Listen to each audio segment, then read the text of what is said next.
Nagsimula ang Lunes ng karaniwang-karaniwan, ngunit sa loob ng ordinaryong umagang iyon ay may nakatagong kakaibang bagay tulad ng isang pekeng nota sa isang pamilyar na melodiya. Nakatayo si Elena Reyes sa tabingang bintana ng kusina. Pinapanot si Andres, ang kanyang asawa, na nakmamadaling kumain ng almusal habang tinitignan ang orasan. Mabilis at manerbiyos ang kanyang magagalaw, tulad ng isang taong nagmamadali hindi sa trabaho kundi tumatakbo mula sa isang bagay. Magiging late ako ngayon, sabi ni Andres nang hindi itinaas ang mga mata mula sa kanyang plato. Kailangan kong may sumita ang report.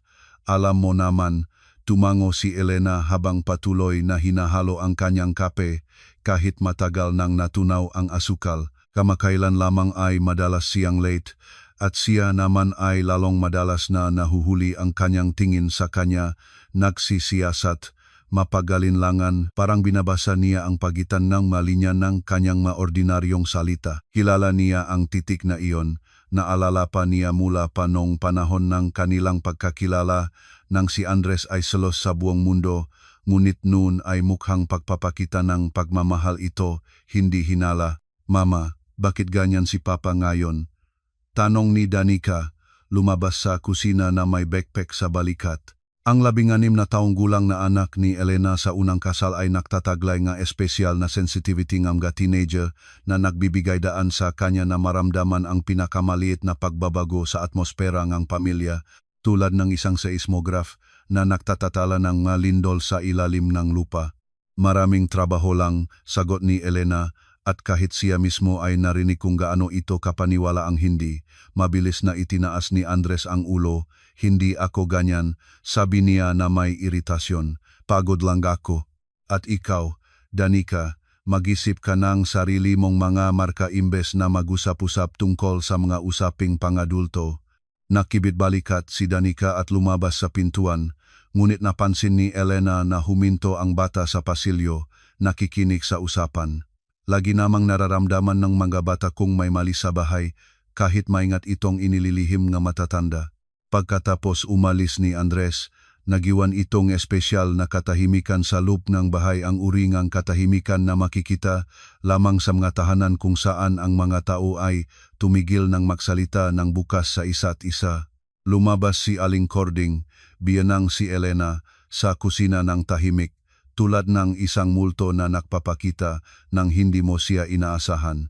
Si Aling Cording ay si Lourdes Flores, ina ni Andres, isang babaeng naniniwala na ang kanyang tungkulin ay malaman ang lahat ng nangyayari sa pamilya ng kanyang anak.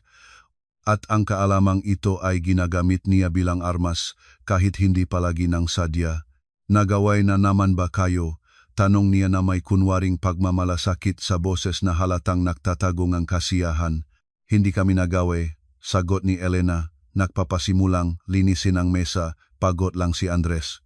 Pagod, inulit ni Aling Cording na may ganyang intonasyon na parang hindi niya alam ang salita. Hindi ka ba pagod? Nakaupo ka lang sa bahay, hindi ka lumalabas kahit saan, nakulong ka lang sa kwartong iyon. Ano ang ginagawa mo roon? Kawili-wili. Naramdaman ni Elena ang pagsikip ng loob. Ang kwartong iyon, ang pangmalayong silid na dati nilang ginagamit bilang bodega, ay naging kanyang kanlungan, isang lugar kung saan maari siyang maging siya mismo. Ngunit ang pagpapaliwanag nito kay Aling Cording ay katulad na pagsubok na sabihin sa isang bulag ang kulay ng langit. Nagbabasa, maikting na sagot ni Elena. Nagbabasa, inulit ng biyenan. Sa aming panahon, mas maraming oras ang mababay sa bahay kaysa sa mga libro. Ngayon ay puro sarili na lang ang iniisip ngang lahat. Sa mga salita ni Aling Cording ay naririnig ang pait na naipon sa loob ng mga taon sa mga puso ng mga taong naniniwala na ang mundo ay nagbago nang wala sa kanilang pabor. Siya ay mula sa henerasyon na sanay sa malinaw na mga papel at malinaw na mga patakaran.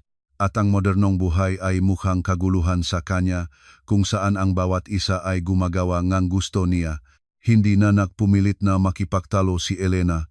Ang pakikipagtalo kay Aling Cording ay parang pagsisikap na pigilan ang ulan ng nakatayo lang at matagal na niyang natutunan na hayaang lumipas ang masalitang bahana iyon. Sa halip, tahimik na natapos niya ang paglilinis at nagtungo sa kanyang silid. Nararamdamang mabuti ang matamang tingin ni Aling Cording sa kanya. Tinanggap siyang silid na malayong pamilyar na kaguluhan na para sa kanya lamang ay ayos. Sa lumang writing desk na naiwan ng magadating mayaringang bahay, nakapatong ang maayos na tumpok tela, kumikinang sa liwanag ng umaga tulad ng mahalagang bato. Dun ay may marangyang velvet ng malalim na bugaw, malambot na juicy na kulay garing, at mabigat na syantong na may gintong kislap.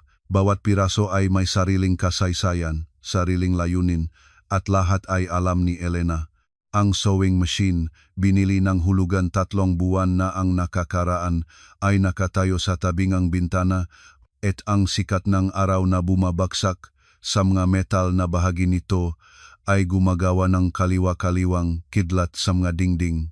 Hindi ito ang pinakamahal na modelo, ngunit para kay Elena ito ay mas mahalaga kaysa sa anumang alahas. Ang makina ay kanyang pag-asa, kanyang landas tungo sa kalayaang matagal na niyang hinahangat. Inyon ni Elena ang makina at agad na naramdaman ang pagurong ng pag-acting. Ang pagtratrabaho sa tela ay nagpapakalma sa kanya tulad ng meditasyon. Bawat tistis ay isang maliit na tagumpay. Bawat tapos na piraso ay patunay na kaya niyang lumikha ng maganda gamit ang kanyang kamay. Ngayon ay kailangan niyang tapusin ang wedding gown para sa isang batang babaeng nagngangalang Isabel na nakita siya sa internet at handang magbayad ng malaki para sa eksklusibong gawa. Ang tunog ng gayapak sa pasilyo ay nagpaalerto sa kanya. Mabilis na pinatay ni Elena ang makina at nakinig. Si Aling Cording ay lumalakad sa loob ng bahay at sa tunog ng kanyang ngayapa ay maintindihan na siya ay nahahanap ng isang bagay o nagmamasid sa isang bagay. Si Aling Cording ay may espesyal na paglakad kapag abala siya sa kanyang investigasyon, mas maingat ngunit mas tiyak. Tahimik na kinandaduhan ni Elena ang pintuan at bumalik sa trabaho. Halos tapos na ang gown, kailangan na lamang tiyahitin ang mahuling detalye at plansahin ang matahi. Mabilis siya ngunit maingat na nagtrabaho, alam na ang bawat minuto ay mahalaga. Sa ikaduwang hapon ay may appointment siya kay Isabel sa isang cafe malapit sa LRT Cubao, kung saan tatalakayin nila ang madetalye at matatanggap ni Elena ang natitirang bayad. Nag-vibrate ang telepono at lumabas sa screen ang mensahe mula sa hindi kilalang numero. Magandang hapon po. Nakita ko ang inyong magawa sa Facebook. Makakapagtahi ba kayong gown para sa debut ko? Anda akong magbayad ng mayos. Kailan tayo makakahalubilo? Ngumiti si Elena. Ang ma-order ay lalong dumadaming at nangangahulugang gumagana ang kanyang plano. Bawat order ay naglalapitan sa kanyang layunin, isang layunin na wala sa pamilya ang nakaalam. Hindi pa. Sa 12:30, maingat niyang tiniklop ang tapos na gown sa isang espesyal na garment bag at nahanda para lumabas.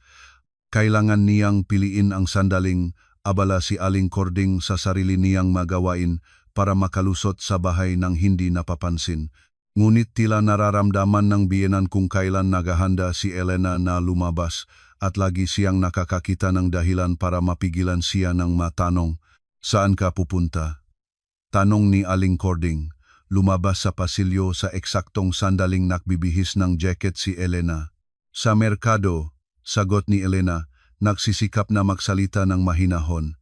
"Walang tinapay at kailangan ko ring maglutong tanghalian." "Ano iyon?" Itinuro ni Aling Cording ang garment bag na may gown. "Damit, dadalin sa tindahan ng pagkukuha ng damit para malinis." Mabilis na nagsalita si Elena. Hinilingan ni Andres. Matamang tinitignan siya ni Aling Cording at naramdaman ni Elena na sinusunok siya ng kasinungalingan. Hindi siya kailanman mahusay sa pagsisinungaling, ngunit pinilit siya ng mga pangyayari na matuto sa hindi kasiyasiyang sining na iyon.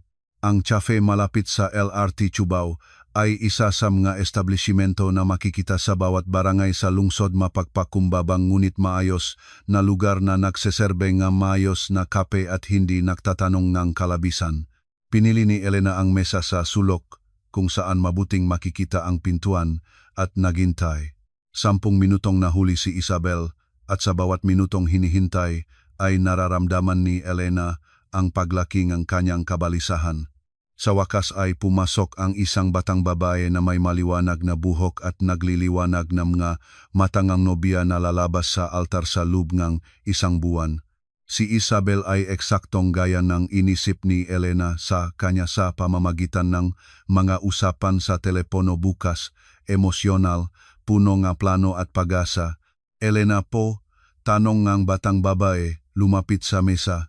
Sorry po sa pagkaantala, grabe ang trapiko. Walang anuman, sagot ni Elena, tumayo para batiin siya. Umupo po, ipapakita ko ang lumabas. Nang makita ni Isabel ang gown, nagnilap ang kanyang mamata sa kagalakan. Lagi namang naramdaman ni Elena ang espesyal na kasiyahan sa mga sandaling iyon kapag nakikita ng mga kliyente ang resulta ng kanyang trabaho. Ang gown ay tunay na maganda elegante, na may manipis na burda na ginawa ni Elena ng manumano sa gabi. Kapag natutulok na ang lahat, parang pangitain ito, sabi ni Isabel, maingat na hinahawakan ang tela, siguradong wala itong katulad na katulad, magkano ko kayo utang. Sinabi ni Elena ang halaga at walang atubiling inilabas ng batang babae ang sobre na may cash mula sa kanyang bag. Sa ganitong sandali, naramdaman ni Elena ang pagiging isang tunay na galing-galing na artisano, isang tao na makakalikha nga kagandahan at makatatanggap ng karapat-dapat na kabayaran. Ito ay malayo sa pamamahalan ng tahanan at pakikinig sa mga reklamo ng biyenan. Mayroon akong kaibigan na naghahanap din ng mananahi. Sabi ni Isabel, itinago ang gown sa bag niya, pwede ko bang ibigay ang inyong numero? Siyempre, pumayag si Elena. Palagi akong nagagalak sa mga bagong order. Nang umalis ang bata, nanatili si Elena sa cafe pa ng ilang minuto, hinihigop ang naginit na kape at nage-enjoy sa pakiramdam ng natapos na responsibilidad. Ang sobre na may pera ay nakapatong sa kanyang bag at alam niya na ang bawat piso ay naglalapitan sa kanya, sa kanyang layunin, sa layunin na hindi niya sinasabi sa sinuman.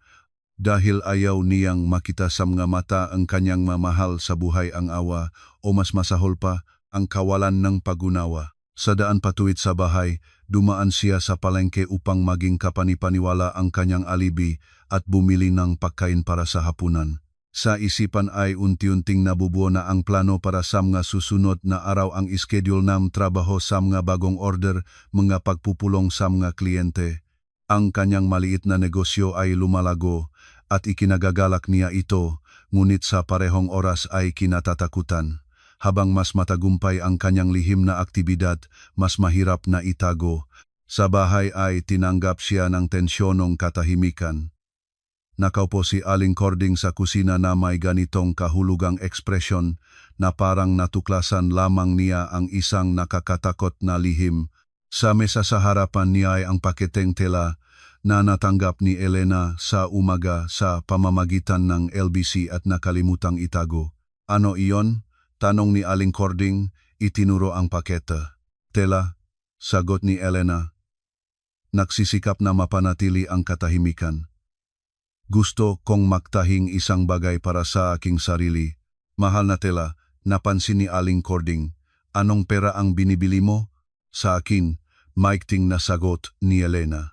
Sa iyo, inulit ang biyanan na may mapanuya ng ngiti. Saan nanggaling ang iyong sariling pera?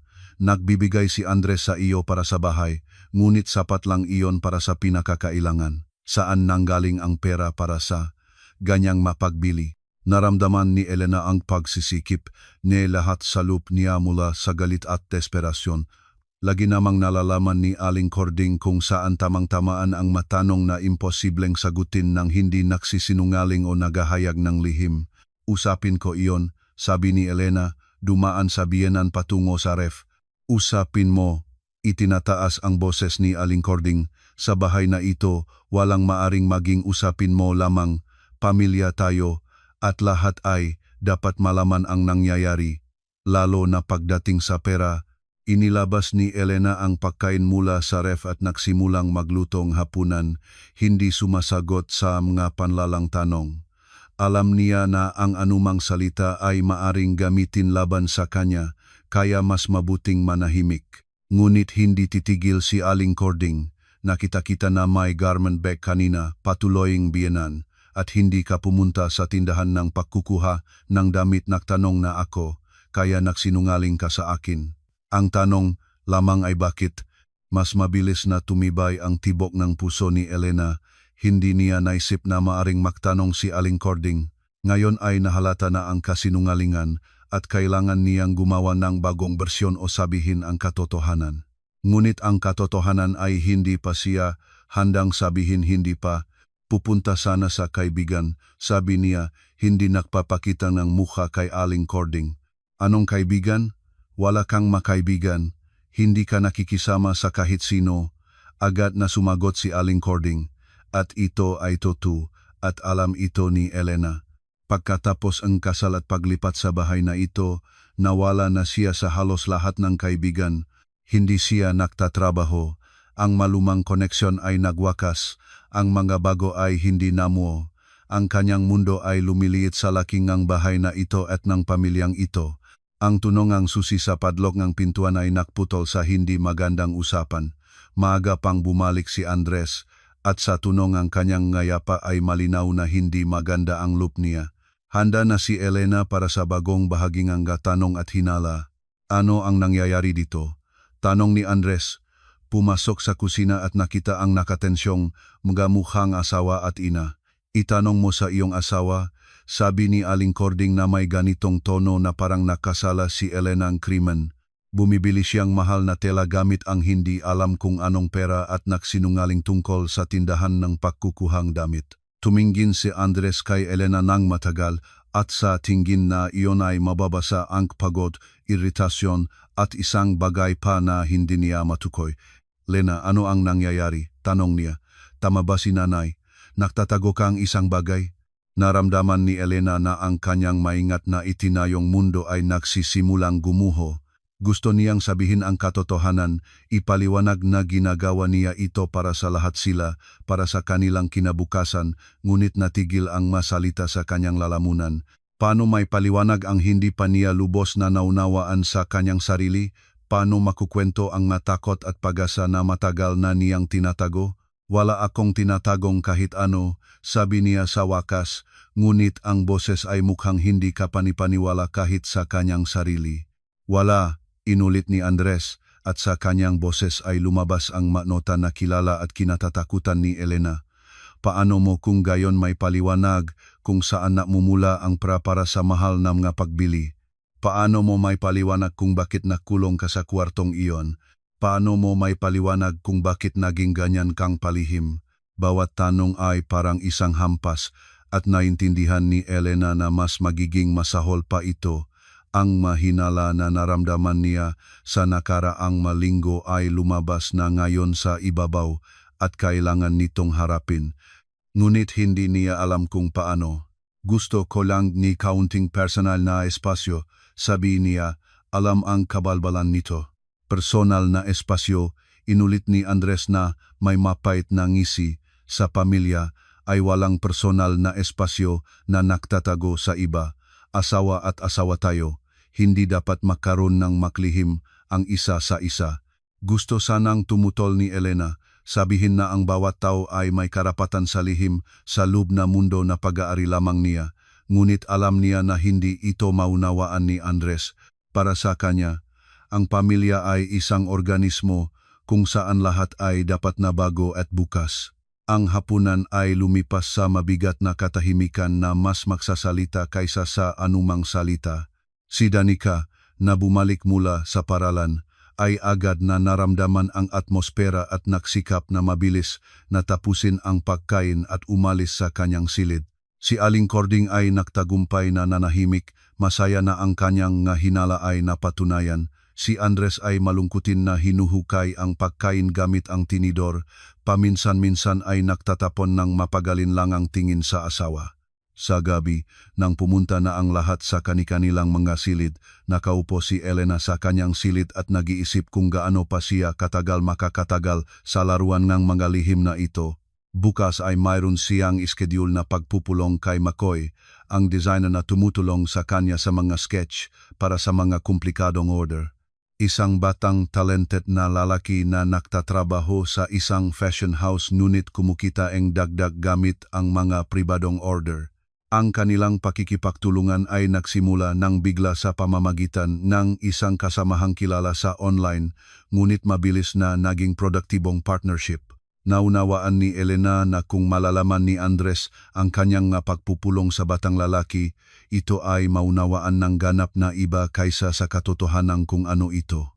Ang selos ni asawa ay lagi niyang kahinaan at kamakailan ay lumala na ito hanggang sa masakit na estado. Nag-vibrate ang telepono at lumabas sa screen ang mensahe mula kay McCoy. Tapos na ang sketch. Makita tayo bukas sa karaniwang lugar. Sumagot si Elena ngang pahintulot kahit alam niyang nanganganib siya.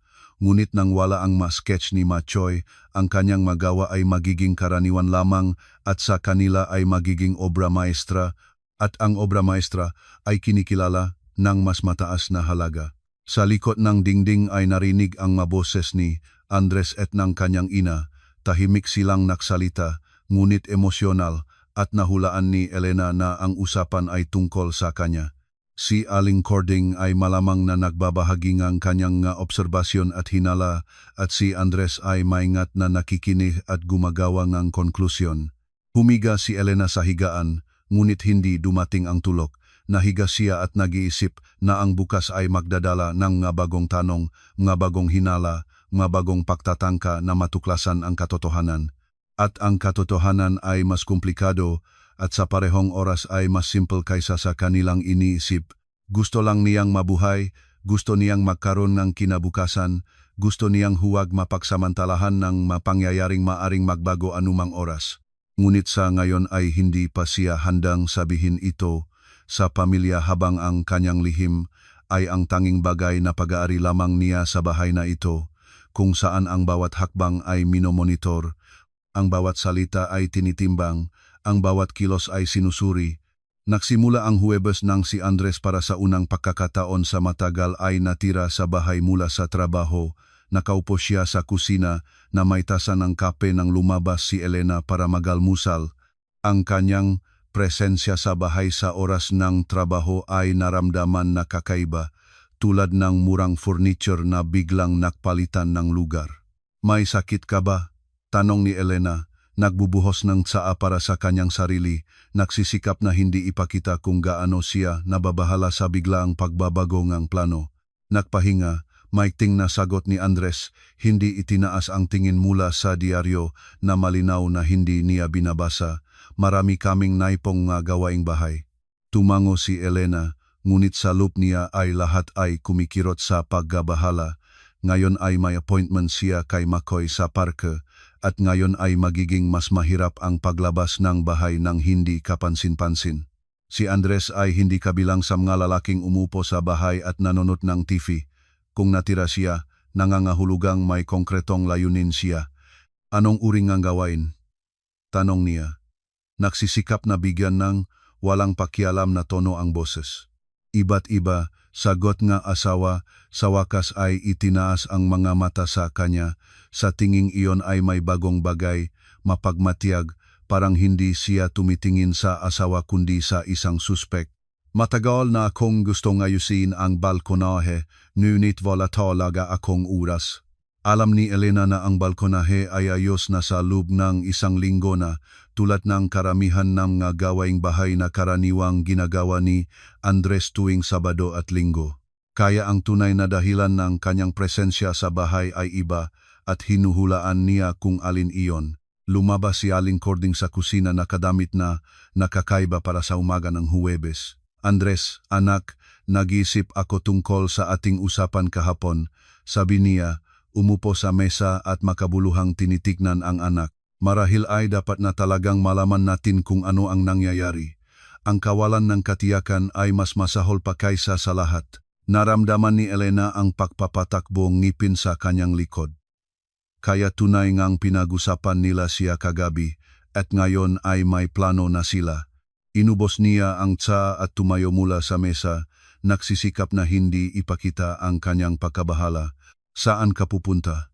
Tanong ni Andres at sa kanyang boses ay naririnig ang hayagang pagiging mapagalinlangan. Sa tindahan, sagot ni Elena. Walang tinapay at kailangan ko ring magluto ng tanghalian. Hindi ka muna pupunta sa kuwartong iyon, nagtanong si Aling Cording nang may inosenteng kaanyuan para basahin ang iyong mga libro. Marahil mamaya, ditiyak na sagot ni Elena. Naintindihan niya na ang bawat salita niya ngayon ay sinusuri at tinatandaan. Sa tindahan, binili ni Elena ang pinakakinakailangan lamang, patuloy na lumilinga may sumusunod ba sa kanya. Nagsisimula nang sakupin ang kanyang isipan ng mapanganib na mga kaisipan at naiintindihan niya na hindi na ito makakatuloy sa ganitong paraan. Ngunit mahalaga ang pagpupulong kay Machoy. Ang bagong order ay maaring magdala ng malaking pera at ang pera ay kailangan niya tulad ng hangin. Sa bahay ay nakita niya si Andres sa balkonahe kung saan na kunwari siyang nag-aayos ng mga lumang gamit, ngunit ang lokasyon ng balkonahe ay ganun na ang mabuting tanaw ng bakuran at ang labasan ng gusali. Pagkakataon ba ito o hindi, pinag-aalinlangan ni Elena. Hindi ko hadlangan, sabi niya, dumaan sa kanya. Mag-aalaga akong sarili kong magawain. Anong magawain? Tanong ni Andres, hindi nagpapaharap sa kanya. Mga karaniwang gawain ng babae, sagot ni Elena, at sa kanyang boses ay naririnig ang pagod mula sa paglilinawang ito. Sa kanyang silid, nakandado siya at inilabas ang telepono. Kailangan niyang alertuhan si Machoy na ang pagpupulong ay maaring hindi matuloy, ngunit ayaw niyang kanselahin ito ng ganap. Ang kliyente ay nagbabayad ng malaki para sa eksklusibong bestida para sa isang kaarawan at nang wala ang ma-sketch ni Machoy ay imposibleng matupad ang kanyang ideya. Machoy, maaring kailangang ilipat ang pagpupulong, isinulat niya, komplikado ang sitwasyon sa bahay. Naintindihan ko, ngunit handa na ang ma-sketch at nagmamadali ang kliyente.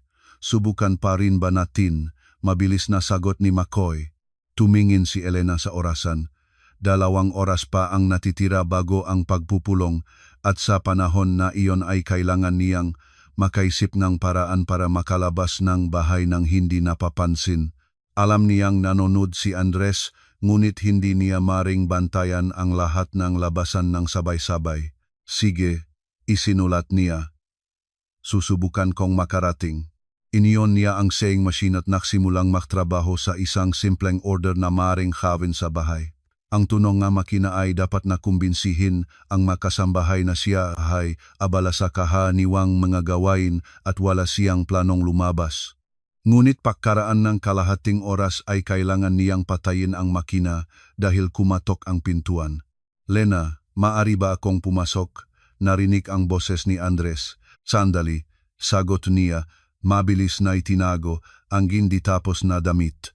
Ito na. Pagbukas ng pintuan, nakita niya ang asawa na may ganyang ekspresyon na parang sinisikap niyang tumingin sa kanyang kaluluwa. Ano ang tinahi mo? Tanong niya nang walang panimula. Palda para sa akin, sagot ni Elena. Ang dati ay luma na. Ipakita mo, hiling ni Andres.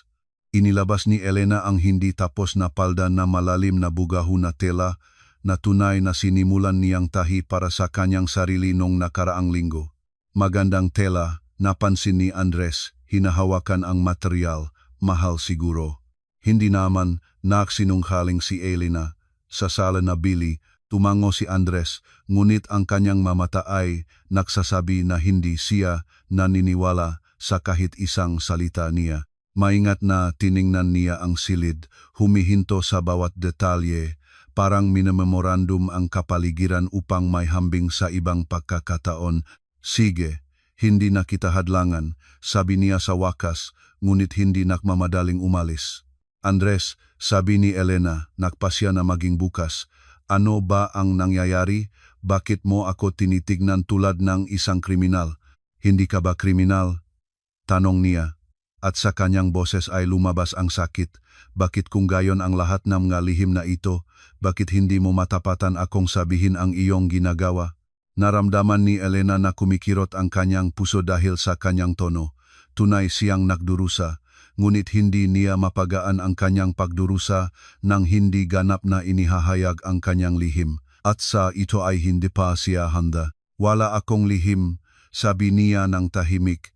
Gusto lang na makaroon ng maliit na libangan, sariling gawain. Masama ba iyon?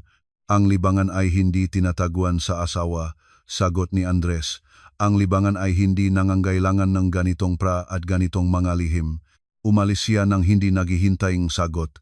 At nanatili si Elena na nakatayo sa gitnang silit, naramdamang gumuguho ang lahat ng maingat niyang itinayo, ngunit hindi maatras. Masyadong maraming nakasalalay sa kanyang maliit na negosyo. Sa ika-2 ng hapon, nagpasya siya sa isang mapanganib na hakbang, lumabas sa kusina kung saan nakaupo si Aling Cording at inihayag niya na pupunta siya sa doktor. Anong doktor? Agad na nagtanong ang biyenan. Sa obe, sagot ni Elena, alam na ang paksang ito ay pipigilan si Aling Cording sa pagtatanong ng higit pa. May sumasakit ba sa iyo? Sa kunwaring simpatiya tanong ng biyenan. Routine check-up, maiting na sagot ni Elena, nagbibihis ng jacket. Si Andres ay lumabas mula sa silid sa eksaktong sandaling inihahanda niyang umalis. Malayo ba ang pupuntahan mo? Tanong niya. Sa health center, sagot ni Elena. Mga 2 oras ay nandito na ako. Sasamahan kita, inaalok ni Andres, at naunawaan ni Elena na hindi ito alok kundi pagtatangkang kontrolin. Hindi na kailangan, mabilis na sabi niya, kaya ko nang mag-isa. Pagkalabas ng gusali, naramdaman niya ang tingin mula sa balkonahe at naintindihan na pinanunod siya ni Andres. Kailangan niyang tunay na magtungo sa direksyon ng health center at mula doon, sa pamamagitan ng likha-likha na daan sa mga karatig barangay ay magtungo sa lugar nga pagpupulong. Sa panahong itong taon, ang Rizal Park malapit sa kanilang lugar ay mukhang espesyal na malungkot. Ang mahubat na sangangam nga puno ay nagdilim sa harapan ng kulayabong langit at ang madarang dahon sa ilalim ng nga pa ay nahuhumalik, parang nagbabungat ng masikreto ng iba. Naglalakad si Elena sa pamilyar na landas, nag-iisip kung gaano kahirap na naging kanyang pagiral sa nakaraang mga araw. Si Makoy ay nakihintay na sa bangko malapit sa fountain. Isang batang lalaki na humigit kumulang 30 taong gulang na may masigla at matalino na mga mata at mga kamay ngang isang artista, palagi siyang nakaswot ng magara ngunit hindi mapansin. Ang kanilang pakikipagnegosyo ay purong propesyonal, ngunit naintindihan ni Elena na sa labas ay maaring magmukhang kahina-hinala ang kanilang mga pagpupulong. Hoy, sabi ni Machoy. Tumayo para salubungin siya. Kamusta? Mukhang tensyonado ka. Komplikado ang lahat, sagot ni Elena, naupo sa tabi. Nagsisimula ng maginala ang mga nasa bahay. Marahil ay dapat na sabihin mo ang katotohanan. Mungkahi ni Makoy. Wala ka namang ginagawang masama.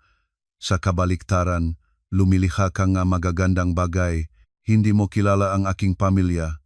Malungkot na ngumiti si Elena. Para sa kanila, ang anumang pagiging sarili ng isang babae ay kahina-hinala. Inilabas ni Makoy ang folder na may mga sketch at nakalimutan ni Elena ang lahat ng kanyang problema habang tinitingnan ang kanyang gawa. Ang bestida para sa pagdiriwang ay naging elegante at marangya eksaktong gayang gustong kliyente. Kamangha-mangha ito, sabi niya, sinisiyasat ang mga detalye. Tunay kang isang artista. At ikaw ay isang tunay na manlilikha, sagot ni Makoy. Ikaw lamang ang makakatupad nito tulad ng itinakda. Nagtalakayan sila ng mga teknikal na detalye, mga taktang panahon, gastos sa materyales. Ang pag-usap ay pangnegosyo, ngunit sa taong nasa labas ay maaaring magmukhang may higit pa sa pagitan nila kaysa sa mga relasyong pangtraba. Elena, biglang narinig ang pamilyar na boses. Lumingon siya at nakita si Andres, nakatayo sa ilang metro mula sa kanilang bangko. Puti ang mukha nga asawa sa galit. At ang kanyang mata ay naglalagablab ngang apoy na tunay na natakot si Elena. Andres, huminga siya, tumayo mula sa bangko. Ano ang ginagawa mo dito? Ano ang ginagawa mo dito? Tanong niya, hindi inalis ang mata kay Machoy. Sino ang lalaking ito? Tumayo si Machoy mula sa bangko, instinktibong naramdaman ang panganib ngang sitwasyon. Sa tingin ko, mas mabuting umalis na ako, sabi niya, kinokolekta ang sketch. Huwag. Mabilis na pinigilan siya ni Andres. Manatili, ipaliwanag ninyo kung ano ang ginagawa ninyo kasama ng aking asawa sa parkeng ito. Andres, pakiusap, nangailangan si Elena, huwag mag-eksena. Huwag mag-eksena, inulit ang asawa na may mapait na ngisi. Sinusundan ko ang aking sariling asawa dahil nagsisinungaling siya sa akin araw-araw at nakita ko siya sa lihim na pagpupulong kasama ang isang hindi kilalang lalaki. At ikaw ay humihingi na huwag mag-eksena. Naintindihan ni Elena na ang sitwasyon ay gumugulong sa bangin at kailangan ng aksyon. Hindi ito ang iniisip mo, sabi niya ng desperado. Tumutulong si Makoy sa akin sa isang proyekto. Anong proyekto? Hiling ang sagot ni Andres. Tumingin si Elena kay Makoy na nakatayo kasama ang makasketch sa kamay niya. Hindi alam kung ano ang gagawin sa mahirap na sitwasyong ito. Nagde-design ako ngang damit, sabi niya. Desperadong nagdidisenyo ngang sagot. Gusto kong subukan ang aking sarili sa larangang ito. Nagde-design ng damit? Inulit ni Andres. Bakit kailangan itong itago? Bakit hindi mo maaring sabihin ng tapat? Dahil hindi pa ako sigurado na magiging matagumpay, sagot ni Elena. At sa mga salitang ito ay may katotohanang naroon. Ayaw kong magdulot ng kabiguan sa iyo kung walang magiging resulta. Matagal at matamang tiningnan siya ni Andres, sinisikap na maunawaan kung nagsasabi siyang katotohanan o nagpapatuloy pa rin siyang pagsisinungaling. At ang pera? Tanong niya sa wakas. Para sa mga sketch, sa mga tela, para sa lahat na ito, ipinagbili ko ang mga alahas ng nanay ko, sabi ni Elena. At ito rin ay katotohanan kahit hindi kumpleto. Tunay niyang ipinagbili ang singsing at hikaw na naiwan ng kanyang ina upang mabili ang unang sewing machine. Sinamantala ni Makoy ang pahinga sa pag-usap at maingat na umalis, iniwan ang mga sketch sa bangko. Pinulong sila ni Elena ng nanginginig na mga kamay, naramdaman ang guguhongang buong maingat niyang itinayong mundo ngang lihim. Uwi na tayo, sabi ni Andres. Tahimik na mag-usap doon. Ang daan patuwi sa bahay ay lumipas sa katahimikan. Naglalakad si Andres sa tabi niya, ngunit naramdaman ni Elena ang agwat sa pagitan nila. Naintindihan niya na ang parsyal na katotohanan na kanyang sinabi ay hindi matagal na makukontento ang asawa. Mangangalakasan siya, magtatanong ngamga bagong tanong, hihilingin ang ganap na katapatan. Sa bahay ay tinanggap sila ni Aling Cording na may abala. Aba, tanong niya, halos hindi pa nila naabot ang pintuan. Nahanap mo ba? Nahanap ko. Maikting na sagot ni Andres. Ngunit hindi ang aming iniisip. Naktungo si Elena sa kusina at umupo sa mesa. Naramdamang parang isang akusado sa korte. Ikinwento ni Andres sa ina ang pagpupulong sa parke, ang pag-usap kay Machoy, ang bersyon tungkol sa pagdisenyo ng damit. At naniniwala ka doon? Tanong ni Aling Cording nang may kawalan ng paniniwala. Pagdisenyong damit, sige na. Bakit kung gayon lahat ay lihim? Bakit ang kasinungalingan tungkol sa tindahan ng pagkukuha ng damit at sa doktor? Ipinaliwanag ko na, pagod na sabi ni Elena. Ayaw kong magsalita hanggat hindi pa ako sigurado sa resulta. At ano ang nasa kuwartong iyon? Patuloy na nagtatanong si Aling Cording. Anong nga disenyo? Naintindihan ni Elena na walang silbi ang pagiwas. Kailangan niyang ipakita ang bahagi ng kanyang trabaho upang kumpirmahin ang kanyang kuwento. Halina, ipapakita ko sa inyo, sabi niya, tumayo mula sa mesa. Sa kanyang silid, binuksan niya ang aparador at inilabas ang ilang tapos na pirasong damit, mga sketch, mga sample tela. Si Andres at ang kanyang ina ay tahimik na tiningnan ang kanyang magawa at nakita ni Elena kung paano nakbabago ang kanilang maekspresyon. Ikaw ba ang gumawa nito? Tanong ni Andres, hawak ang isang eleganteng cocktail dress. Oh, sagot ni Elena. Maganda naman talaga, kinikilala pa ni Aling Cording. Ngunit bakit itinago? Ano ang masama rito? Hindi alam ni Elena kung ano ang isasagot, paano ipaliwanag na ito ay tuktok lamang ng iceberg na ang tunay na dahilan kanyang pagiging palihim ay ganap na iba. Paano ikukuwento ang mga takot na nakpipilit sa kanya na maghanda para sa pinakamasamang pangyayari? Ayaw ko lang mapagasang sana ng maaga, inulit niya ang kanyang bersyon. Inilagay ni Andres ang damit pabalik sa aparador at hinarap ang asawa. Sige, sabi niya, ngunit wala ng higit pang lihim. Kung gusto mong gawin ang gawaing ito, gawin mo ng hayagan. Pamilya tayo, at hindi dapat makaroon ng nga sikreto ang isa sa isa. Tumango si Elena, alam na ito ay pansamantalang pahinga lamang. Ang kanyang tunay na lihim ay nananatiling nakatago at maaga o huli, ang katotohanan ay lalabas. Ngunit sa ngayon ay mayroon siyang oras para pag-isipan kung ano ang gagawin. Sa gabi, nang natulog na ang lahat, nahiga siya sa higaan at nag-iisip sa nangyari ngayon. Sinundan siya ni Andres. Nangangahulugang seryosong nasira ang tiwala sa pagitan nila. Ang parsyal na katotohanan na kanyang sinabi ay maaring mananatiling hindi matagal, lalo na kung magpapatuloy si Aling Cording sa kanyang maimbestigasyon. Ngunit wala nang maatras, bukas ay mayroon siyang isa pang pagpupulong sa isang kliyente. Sa makalawa ay kailangan niyang bumili ng materyales para sa bagong proyekto.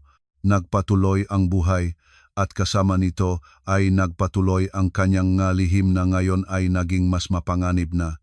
Nagsimula ang Lunes ng ikalawang linggo sa mapanlinlang na katahimikan na nararamdaman bago ang bagyo, kapag ang kalikasan ay tumatahimik sa paghihintay ng unang tunog ng kulog. Nakaupo si Andres sa almusal, binabasang diaryo, ngunit nakita ni Elena kung paano gumagalaw ang kanyang mata sa mga linya nang hindi hihinto, parang binabasa niya ang ibang teksto na isinulat sa kanyang ulo. Mananatili akong bahay ngayon, sabi niya, uminom ngang kape at tiningnan ang asawa sa ibabaw ng tasa. May sakit ako. Ano ang sumasakit? Tanong ni Elena, kahit alam niya na ito ay isa pang pagtatangka ng kontrol. Ulo, maikting nasakot ni Andres at hali-haling ang lalamunan, mas mabuting dito na lang ako makpahinga. Si Aling Cording ay lumabas sa kusina na kadamit na, nakakaiba para sa Lunes en umaga. Andres, anak, dumaw ako sa iyo, sabi niya nang mainjiting hindi umabot sa mga mata. Kung may sakit ka, kailangan ng pag-aalaga. Naramdaman ni Elena kung paano lahat ay kumikirot sa loob niya sa pag-unawa, nagtatulungan sila, mayroon silang plano, at ang planong iyon ay tungkol sa kanya. Salamat nanay, sagot ni Andres, at sa kanyang boses ay naririnig ang pasasalamat para sa suporta. At ikaw, Lena, ano ang gagawin mo? Mga karaniwang gawain, maingat na sagot ni Elena. Gagawin ko ang magawaing bahay, marahil ay mananahi sa aking silid. Sabi ni Aling Cording nang may inosenteng kaanyuan, possible. Naramdaman ni Elena ang pakiramdam ng isang hayop na nahuli sa bitag ng mga naso. Ang bawat salita ay tinitimbang, ang bawat kilos ay sinusuri. Ngayon ay may apuradong order siya, kailangan niyang tapusin ang bestida bago magabi. Ngunit ang pagtratrabaho sa ganitong atmosfera ng pagmamatiyag ay naging hindi na matiis. Matapos ang almusal ay pumunta siya sa kanyang silid at nagkandado. Ang tunong pagkakulong ang padlock ay kumalabok sa buong bahay at naiintindihan ni Elena na ito ay itinuturing na hamon bilang kumpirmasyon na mayroon siyang dapat itago. Sa likod ng pintuan ay narinig ang manakulong na boses. Si Andres at ang kanyang ina ay pabulong na nagtalakayan tungkol sa kung ano, at paminsan-minsan ay umabot sa kanya ang mahiwa-hiwalay na salita, suriin, malaman, unawain. Iniyon ni Elena ang sewing machine at sinubukang mag-concentrate sa trabaho. Ang bestida para sa isang corporate party ay halos tapos na. Kailangan na lamang tapusin ang laylayan at tiyahitin ang mga huling detalye. Ngunit nanginginig ang kanyang makamay, hindi pantay ang mga tistis, at naiintindihan niya na sa ganitong kondisyon ay maari niyang sirain ang buong trabaho. Mag-isip ng mabuti, bulong niya sa kanyang sarili tulad ng isang mantras. Mag-isip na lilipas ito, na magiging maayos ang lahat. Ngunit ang makaisipan ay malungkot. Maaga o huli ay mahahayag ang katotohanan at kung mangyari iyon ay kailangan niyang ipaliwanag hindi lamang ang negosyo sa pananahi kundi kung bakit niya kailangan ang pera. At ang pagpapaliwanag nito ay mas nakakatatakot kaysa sa lahat dahil nangangahulugang aminin ng malakas ang lahat ng bagay na hindi pa niya mismo tinanggap ng lubusan. Kumatok sa pintuan. Lena, buksan mo. Kailangan nating mag-usap. Narinig ang boses ni Andres. Ngayon lang, sagot niya, mabilis na pinatay ang makina at itinago ang hindi tapos na bestida. Sandali, binuksan niya ang pintuan at nakita ang asawa na may kakaibang ekspresyon halo ng determinasyon at alinlangan. Ano ang nangyari? Tanong niya, nagsisikap na magsalita ng mahinahon. Kailangan ko lang pumunta sa botika, sabi ni Andres, para sa gamot. Sasama ka sa akin. Hindi ka ba mas mabuting manatili dito kung may sakit ka? Tutol ni Elena. Maari akong tumakbo. Hindi. Determinado na iling ni Andres. Kailangan ko talagang pumunta. Sabay na tayo. Naintindihan ni Elena na ito ay bitag. Ngunit hindi siya makakatanggi ng hindi nagpapalalim pa nga hinala. Sige, pumayak siya. Magbibihis lang ako. Sa botika, matagal na pinili ni Andres ang magamot na malinaw na hindi niya kailangan, patuloy na tinitingnan ang asawa. Nakatayo si Elena sa tabi niya, naramdamang artista sa masamang dula kung saan hindi niya alam ang kanyang papel. Mayroon pa bang kailangan? Tanong niya nang nagbayad na si Andres ng hindi kailangang tableta para sa sipon. Wala, sagot niya. Uwi na tayo. Sa daan pabalik, nanahimik siya. Ngunit naramdaman ni Elena na may nagbubuo sa kanya na desisyon. Naging mas tiwala ang kanyang paglakad. Nagtuwid ang mga balikat. Parang naging sigurado na siya sa kanyang plano. Sa bahay ay tinanggap sila ni Aling Cording na may mapagtagumpay na ekspresyon. Saan na kayo galing? Tanong niya. At sa kanyang boses ay naririnig ang nga nota na nagpaalerto kay Elena. Galing sa botika, tango ni Andres. At ikaw? Ano ang ginawa mo? Naglinis lang, nagpunas ng alikabok, sagot ng biyenan. Naramdaman ni Elena ang lamig sa tiyan. Si Aling Cording ay hindi sa mga babaeng naglilinis ng walang espesyal na dahilan. Kung nagpunas siyang isang bagay, nangangahulugang naghahanap siyang isang bagay o sinusuri. Tatrabaho na ako, sabi ni Elena, naktutungo sa kanyang silid. Hintay, pinigilan siya ni Andres. Mag-usap muna tayo. Tungkol sa ano? Tanong niya. Kahit sa ekspresyon ng kanyang mukha ay naiintindihan na niya kung tungkol saan. Tungkol sa iyong malihim. Direktang sabi ni Andres.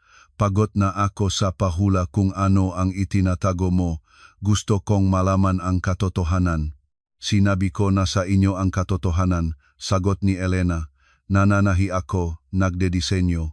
Hindi iyon ang lahat ng katotohanan, pumasok si Aling Cording. Habang wala kayo, nagpasya akong maglinis at sinilip ang kuwartong iyon. Tumibo ng mabilis ang puso ni Elena. Sigurado siyang nakandado ang pintuan, ngunit malinaw na mayroon si Aling Cording na pangalawang susi o nakahanap siyang paraan para makapasok. At ano ang nakita mo? Tanong ni Elena, nagsisikap na mapanatili ang katahimikan. Maraming kawili-wiling bagay. Sagot ni Aling Cording na may malisyosong ngiti. Mga mahal na damit, mga marangyang tela, mga papel. Hindi ito libangan. Ito ay tunay na negosyo. Ano ang masama rito? Sinubukan ni Elena na ipagtanggol ang kanyang sarili. Masama dahil nagsisinungaling ka. Mabilis na sabi ni Andres. Masama dahil mayroon kang pera na hindi ko nalalaman. Masama dahil nakpupulong ka sa mga lalaki at itinatago ito. Hindi ako nakpupulong kundi naktatrabaho, tutol ni Elena. Ngunit ang boses ay mukhang hindi ka panipaniwala kahit sa kanyang sarili. Kung gayon ipakita mo, hiling ni Andres, buksan ang kuwartong iyon, ipakita ang lahat ng naroon, ipaliwanag ang bawat papel, ang bawat pagbili, ang bawat pagpupulong. Naramdaman ni Elena na lumabas sa kanyang ilalim ang lupa. Ang pagpapakitang lahat ay nangangahulugang ibunyag ang lihim na hindi pa siya handa.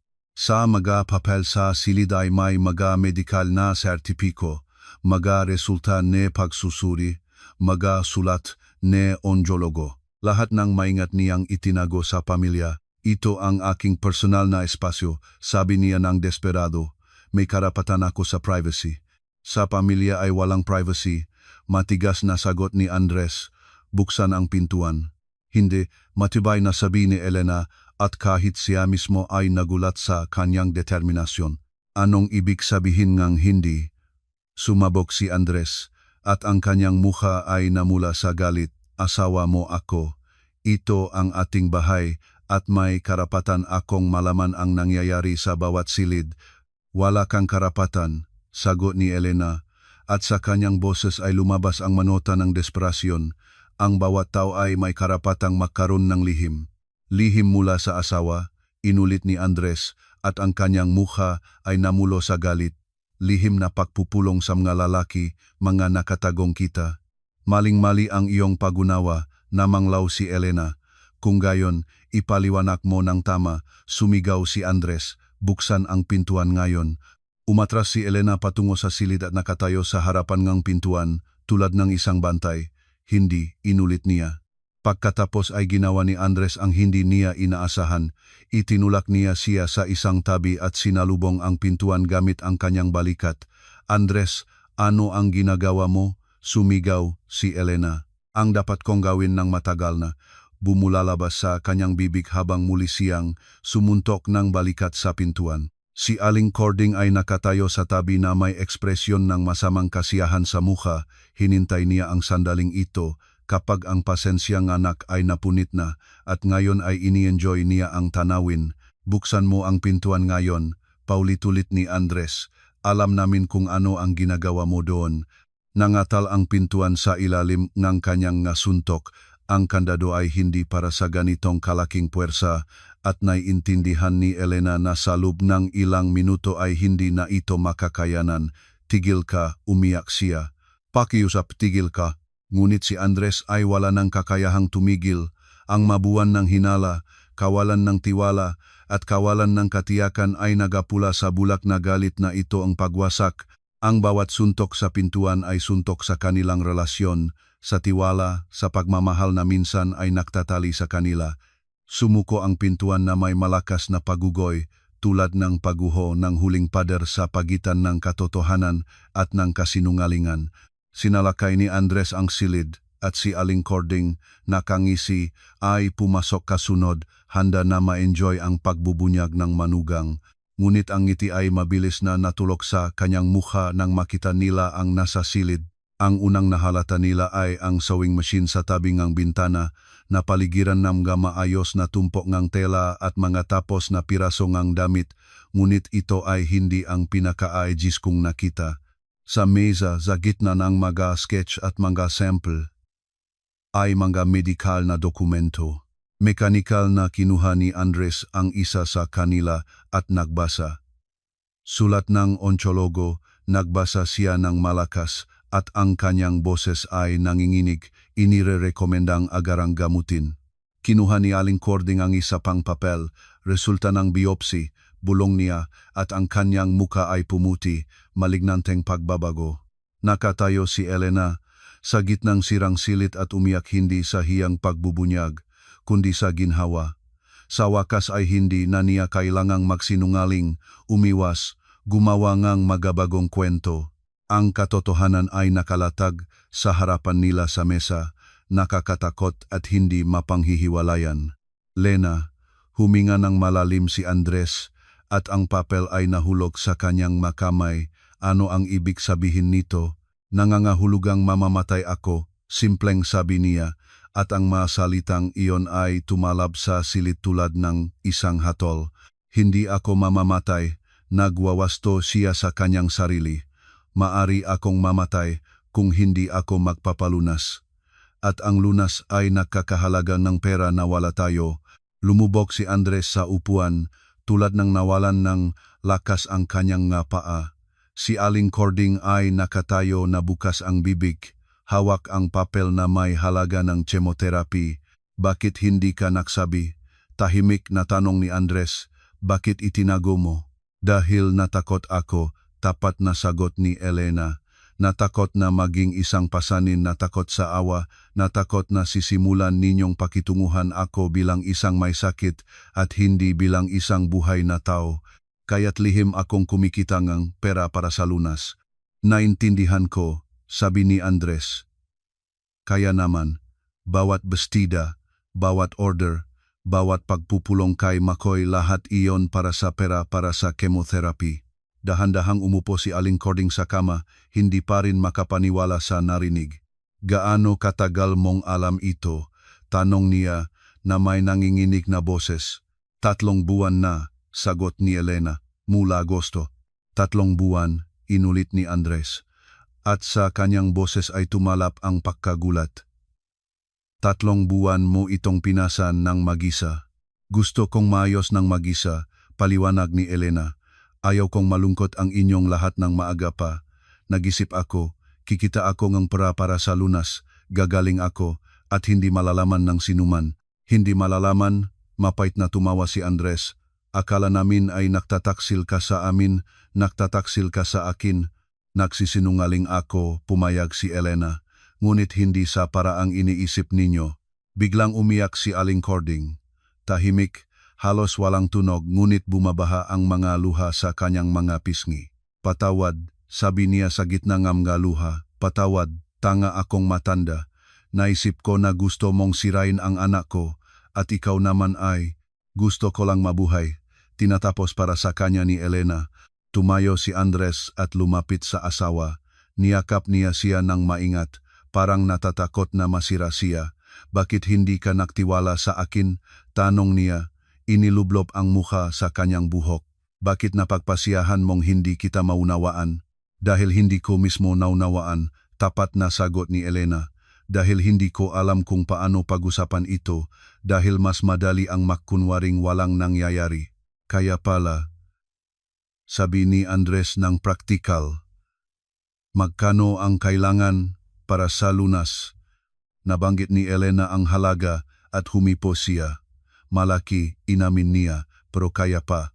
Maaring isang laang bahay, kukuhang loan. Hindi ko gusto na makautang kayo dahil sa akin, tutol ni Elena. Tanga, malambing na sabi ni Andres. Anong kautangan doon kung buhay mo ang pinag-usapan?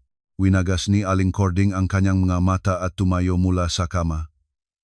Mayroon akong ipon, biglang sabi niya. Kaunti, ngunit mayroon. Para sa maulap na araw ang inimbak ko at wala nang mas malubhang ulap kaysa sa araw na ito. Tumingin si Elena sa biyenan ng may pagkagulat. Ang parehong babae na isang oras na nakaraan ay humiling ng pagbubunyag, ngayon ay nag-aalok ng kanyang pera. Aling Cording nagsimula siya, ngunit pinahinto siyang biyenan ng isang kumpas. Sapat na ang maformalidad, matigas na sabi niya, ikaw ang aking manugang, bahagi ng pamilya. At ang pamilya ay hindi nagpapabaya sa isa't isa sa kahirapan. Ang atmosfera sa silid ay nagbago ng ganap. Sa halip ng hinala at kaaway, lumitaw ang espesyal na pagiging malapit na nararamdaman lamang sa oras ng isang panlahatang pagdurusa. Lahat ng maliliit na samanglub at hindi sabing mga bagay ay umatras sa harapan ng tunay na banta. Ano ang sabi ng mga doktor? Tanong ni Andres. Kinokolekta ang mga nakakalat na medikal na dokumento. Ano ang mga prognosis? Kung sisimulan ang lunas ngayon, maganda ang pagkakataon, sagot ni Elena, nahuli ng maaga ang sakit, natapos na ang operasyon, chemotherapy na lang ang natitira. Operasyon? Inulit ni Aling Cording. Kailan? 1 buwan na ang nakakaraan, umamin si Elena. Nagsabi akong nasa ospital ako dahil sa appendicitis. Umiling-iling si Andres, napakaraming kasinungalingan, sabi niya ng malungkot. Napakaraming hindi kailangang kasinungalingan. Hindi kailangan, tutol ni Elena.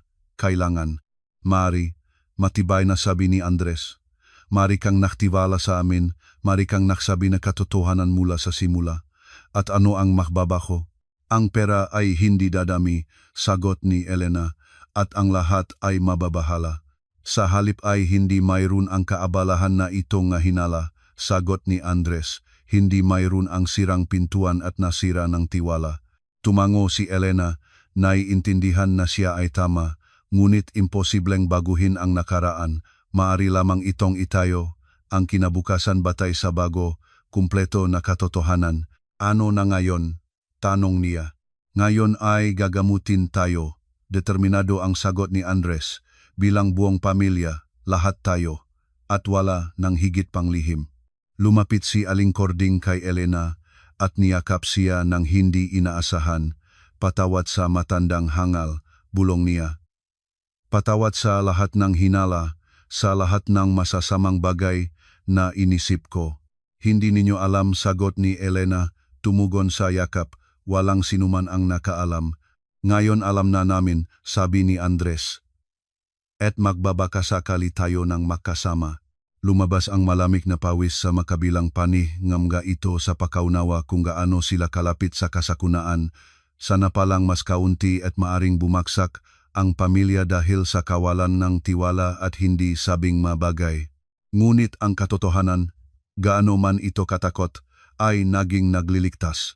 Nagsimula ang Martes ng espesyal na katahimikan na nararamdaman pagkatapos ng bagyo, kapag ang kalikasan ay humihinto sa paghihintay lumipas na ba ang bagyo nang ganap o babalik ito ng may bagong lakas. Nagising si Elena sa kanyang higaan na para sa unang beses sa loob ng ilang buwan ay wala ang bigat and lihim sa kanyang dibdib, ngunit may bagong hindi pamilyar na karamdam and kahinaan. Si Andres ay gising na, nahiga sa tabi niya at tinitingnan ang kisame. Sa buong gabi ay nakpaitingan at huminga ng malalim, at naiintindihan ni Elena na pinag-iisipan niya muli ang pangyayari sa nakaraang mabuwan sa ilaw nga bagong impormasyon. Bawat kanyang mapagalin lang ang tingin, bawat hindi nagtitiwala na salita ay tila pagtataksil sa kanya ngayon na may sakit na asawa. Kumusta ang tulog mo? Tanong niya. Nagpaharap sa kanya. Mayos, tapat na sagot ni Elena. Unang pagkakataon sa matagal na walang bangungot. Nagkaroon akong bangungot, umamin si Andres, na naginip akong nawala ka sa akin dahil sa aking sariling kahangalan at kawalan ng tiwala. Inilawit ni Elena ang kamay at hinipo ang kanyang pisngi. Si Andres ay mukhang manda at tumanda sa loob ng isang gabi, tulad ng bigat ng kasalanan na pumisa sa kanya sa lupa. Hindi ikaw ang may kasalanan, malambing na sabi niya. Ako mismo ang lumikhang sitwasyong ito. May kasalanan ako, matigas na tutol ni Andres. Ang asawa ay dapat na maramdaman kapag mayroon ang asawang babae na masamang nangyayari. Dapat niyang suportahan at hindi manghihinalang pagtataksil. Hindi ka espiritual, ngumiti si Elena. Saan mo sana malalaman kung sinisikap ko ang itago? Ngunit may mga senyales naman, patuloy niyang sarili na pahirap sa kanyang sarili. Pumayat ka, namutla, mabilis ka na napapagod. Nakita ko ang lahat, ngunit naisip ko na ito ay mula sa stress dahil sa mga lihim na gawain. Pinigilan ng katok sa pintuan ng silid ang pag-usap. Maaari ba akong pumasok? Narinig ang hindi, siguradong boses ni Aling Cording. Siyempre, sagot ni Elena, umupo sa higaan, pumasok ang biyenan na may tray na may 2 tasang taa at pinggan ng tinapay. Ito ay napakakaibang bagay na natulala pa si Elena. Si Aling Cording ay hindi kailanman nagsilbi sa kanya, itinuturing niya itong ibaba ng kanyang dignidad. Almusal na iniyong dala, mahiyang sabing biyenan, inilagay ang tray sa bedside table. Naisip ko na kailangan mong maayos na pagkain para sa lakas. Salamat, tahimik na sagot ni Elena, na antik sa pagmamalasakit na ito. Nakatayo si Aling Cording sa tabing ng higaan ng mahihin, malinaw na gustong magsabing ang isang bagay ngunit hindi alam kung paano magsimula. Umupo po, inimbitahan siya ni Elena, itinuro ang dulong ang kama, mag-usap tayo. Maingat na umupo ang biyenan, tiniklop ang mga kamay sa tuhod. Hindi ako natulog sa buong gabi, nagsimula siya. Nag-iisip sa lahat ng aking nagawa, gaano kalaki ang aking katangahan. Aling Cording sinimulang tutol ni Elena, ngunit itinaas ng biyenan ang kamay. Hayaan mo akong magsalita, pakiusap niya. Kailangan ng pagsusumite. Kaya akong labis na natakot na ayaw mong anak ko, nakukuha mo sa akin ng aking nag-iisang minamahal na tao. Kaya nahanap ako nga kapintasan sa iyo, lumihang nga problema. Walang sinuman ang kumukuha ang sinuman, malambing na sabi ni Elena. Sa pamilya ay mayroon ding lugar para sa lahat. Ngayon ko na naiintindihan, tangong ang biyenan. Ngayon ay naiintindihan ko. Noong unang dinala ni Andres ka sa bahay, agad kong naiintindihan na siya ay bigo at natakot ako. Pagkatapos ang pagkamatay ang tatay niya, si Andres na lang ang natira sa akin at biglang lumabas ang isang maganda, matalinong babae na maaring kumuha sa kanya. Walang sinumang nakuha, bulong ni Elena. Ang pag-aaral ay nagsisimula pa lang. Noon ay natakot akong maging kalabisan, patuloy ni Aling Cording. Kaya nagpuna at nainggit at naganap ngam gadahilan nam gaalitan habang ikaw naman ay nakikipaglaban para sa iyong buhay. Tumayo si Andres sa higaan at lumapit sa mga babae. Ang lihim ng isang miyembro ng pamilya ay lihim din ng lahat, sabi niya. Kami ay isa, at ang sakit ng isa ay sumaakit sa lahat. Madaling sabihin, buntong hininga ni Elena. Ngunit kapag sinabi sa iyong doktor ang salitang kanser, ang unang iniisip mo ay kung paano poprotektahan ang iyong nga mahal sa buhay mula sa bangungot na ito. Protektahan gamit ang kasinungalingan, tanong ni Andres. Protektahan gamit ang anumang paraan, sagot ni Elena.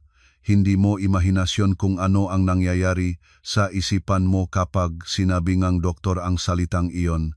Nababaliktad ang buong mundo. At parang wala ka ng tao na ikaw isang mahal sa buhay na may hatol. Hinawakan ni Aling Cording ang kamay ni Elena sa kanyang mapalad. Patawad sa amin, sabi niya. Patawad lang para sa paglikhang ganitong kapaligiran kung saan hindi ka makapagtiwala. Kayo ay may kasalanan, pinanghawakan ni Andres. Dapat akong maging uri nga, asawang mapakakatiwalaan nga, asawang ang pinakakakilakilabot. Sa halip ay sinundan ko siya tulad ng isang pribadong detective. Tumayo siya at lumakat sa silid. Malinaw na nilalabanan ang maemosyon. Nang makita ko kahapon ang masertipikong iyon, sabi niya, huminto sa tabing ng bintana, lahat ay bumaksak sa loob ko. Hindi dahil sa sakit, kundi dahil sa pagkaunawa kung gaano kita hindi kilala. Kilala mo ako ng maayos, tutol ni Elena.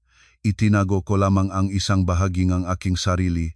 Ang pinakamahalaga, ang iyong natakot, ang iyong sakit, ang iyong maplano para sa kinabukasan, mapait na ngiti ni Andres. Ano pa ang maaring maging mas mahalaga? Tumayo si Elena at lumapit sa asawa, inilagay ang makamay sa kanyang balikat at pinilit siyang humarap sa kanya. Mayroon lamang isang mas mahalaga, sabi niya, tinitignan siya sa mga mata, ang ating pagmamahal. At ito ay hindi nasaan kahit saan man sa kabilang lahat ng pagkakamali. Ngunit nasira ang tiwala, sabi ni Andres. Paano ito mababawi? Sa oras, sagot ni Elena. Sa katapatan, sa pagtitis sa isa at isa. Lumapit si Aling Cording sa kanila, at ako, paano hihilingin ang patawad? Tanong niya. Ako ang pangunahing nagatong, nagpapasama ako ang anak sa iyo. Natatakot kayo para sa kanya, sagot ni Elena. Ang instinktong pangina ay natural. Ang instinktong pangina ay dapat magtanggol sa pamilyang anak. Hindi sirain ito, tutol ang biyenan. Halos dinala kayo sa diborsyo ng aking mga hinala, ngunit hindi kayo nakdala, nakpaalala ni Elena, at ngayon ay may pagkakataon tayo na magsimulang muli, lahat tayo, bukas ng walang lihim. Nang walang lihim? Inulit ni Andres, tulad ng isang panata.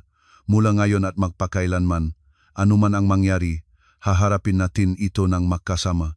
Pinigilan ngang tunog ng doorbell ang pag-usap. Dumating si Danica mula sa paaralan at ngayon ay kailangan ang pinakamahalin sabihin sa bata ang tungkol sa sakit. Kailangan nating tawagin siya, sabi ni Elena. May karapatang malaman ng katotohanan. Marahil sa ngayon ay huwag muna. Nagalinlangan si Andres. Bakit pahihirapan ang bata? Nararamdaman na niya na may nangyayari, tutol ni Elena. Ang teenager ay napakasensitibo sa atmosfera ng pamilya. Mas mabuti ang katapatan kaysa sa mga hula. Tinawag nila si Danica sa silid at pumasok ang bata na may mapagmatiyag na kaanyuan. Agad niyang naramdaman na nagbago ang sitwasyon, na ang tensyon ng nakaraang araw ay naging espesyal na pagiging malapit. Ano ang nangyari? Tanong niya, umupo sa kama. Kayo ay kaiba-kaiba na lahat. Danica, nagsimula si Elena at nanginig ang boses. Kailangan kitang sabihin ng isang bagay. Tungkol sa aking sarili, tungkol sa atin, tungkol sa kung ano ang darating.